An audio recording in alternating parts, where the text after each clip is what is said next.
जिंदगी की दौड़ में कुछ लम्हे हमेशा के लिए दिल में नक्श हो जाते हैं, जैसे कि आज का दिन।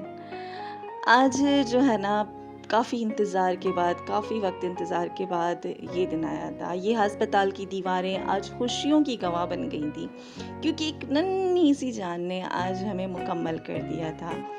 दिल की धड़कनें बहुत तेज़ हो गई थी, आँखें जो है ना खुशियों से नम हो रही थी, क्योंकि फाइनली आज मैं फुप्पो बन गई थी। ये पहली गोद मेरी दुनिया की सबसे कीमती दौलत है। मैंने जब उसे सीने से लगाया तो ऐसे लगा जैसे जन्नत मेरे हाथों में समा गई है। नन्हे हाथ, मासूम चेहरा और दिल में अजब सा सुकून। मेरे भाई की खुशी मेरी आंखों का नूर बन गई। घर में एक नई रौनक आई है और मेरे दिल में एक नई मोहब्बत ने जन्म लिया है। ये लम्हा मेरी जिंदगी का खूबसूरत तरीन तोहफा है। मेरे भाई की खुशी मेरी गोद में है। जब मैंने उसे पहली दफ़ा गोद में उठाया, ऐसे लगा जैसे दिल ने दुआ बन के उसे छू लिया है। तो यही था आज के व्लॉग में। मिलते हैं नेक्स्ट व्लॉग में। तब तक के लिए अल्लाह हाफ़िज़।